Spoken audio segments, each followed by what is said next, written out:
All right, so we talked about sort of the material tags and the generic annotation tags. So let's look at how they schedule. So if I go to my interior elevations page, let's go ahead and take a look at this. I'll pull these guys over here for right now.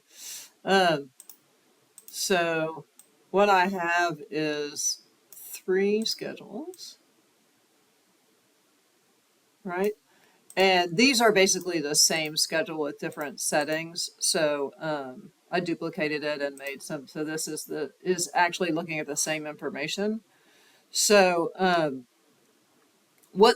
this is the wall material takeoff. So it's actually looking at if we come in here and do annotate again and do a material tag, there's the X1, right? There's the G1. So it's going through and reading out, the materials here. So this is the G1 as well. Whoops, a little wonky. Always fun to make it. Okay, so if we come and take a look at this, the wall material takeoff is looking at that G1, the X1, and the MW1, and it's giving the information from the material like we talked about.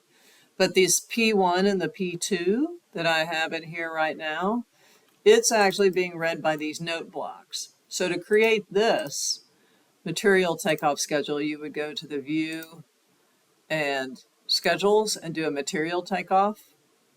To create these guys, you actually go to the view tab and the schedules and you create a note block.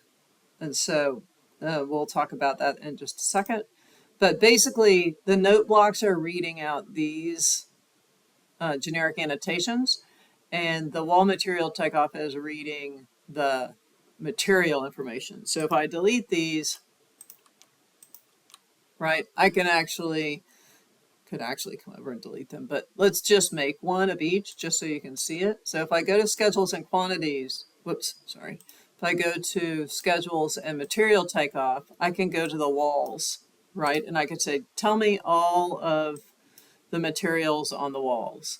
And what I want to know for right now, we'll keep it, well, I want to know the material mark and I want to know the material description for right now. That's all I want. So we're just going to grab that. Okay. And click OK. And so it creates that, and you can see, let me pull this out so you can read it. It's giving me the material mark and the gypsum wallboard and the material description. There are some other materials in here, so if I actually went to fields and grab the material name, which you have to have a material name, and just shove that over there for a second, you'll see there are some other materials, that are in there that are being used. But I don't really care about those, so I'm just going to filter them out. About material, let's try material description does not equal nothing, right? So now it collapses that whole thing down to the material description does not equal nothing. And these gypsum wallboards here are, let's just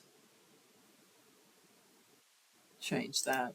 Those were set to a different material, but I just updated them. So now we have these guys reading out, and I don't really want the name over there, so I'll just pull that out again.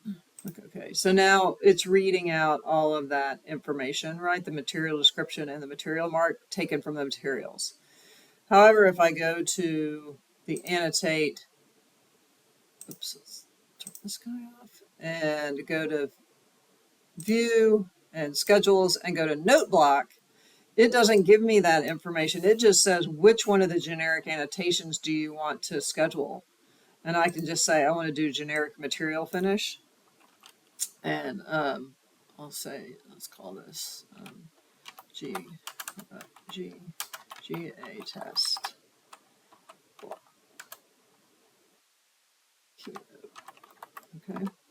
Okay. And then what it'll do is it goes through and it says, what do you want to schedule? Now I get this kind of little right and left thing. And so I don't really want the count. Let's get the tag, right? the material and the material description and see what that gets us. All right. So now we have the material and the material description and the tags. So you can see it's listing out all the tags. Let's go ahead and pull this out. We don't really need the material. You can actually assign a material to the P1 and P2, but let's go ahead and get rid of the material. All right, click OK. So basically what you have here is just a little keynote thing, and you can add new parameters to it if you want to. I can show you how to do that. But I could come in here and update these, like this is the tag, and this is just the description. So it's not reading anything. It's just basically giving me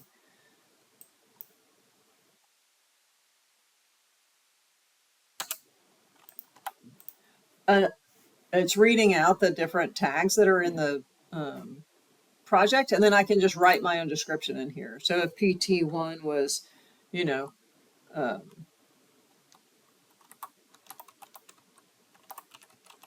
Sherwin-Williams, or how about Benjamin Moore? Benjamin Moore, you know, gray fog. And then this one, P2, would be Benjamin Moore, blue star. All right. Okay, and so you can just fill that out. And then if I come in, and each one you could fill out with a different thing. But if I go to the sorting and grouping, I can tell it not to itemize every instance and click OK. But you would just go through, and for each one of those tags, so if I go back to the sorting and grouping and itemize each entry, you could just go through and for the PT one, pick the one that you need for that one, right? So you would just pick the fog, and for PT2, you would pick the blue star for each one, right? And just tell it which one. And then if you go to sorting and grouping and itemize every instance and get rid of that, and let's sort by material tag. Okay, then you'll have just a little keynote schedule, right, that comes in, and you can place that on the sheet. So that's the difference between the two with the scheduling.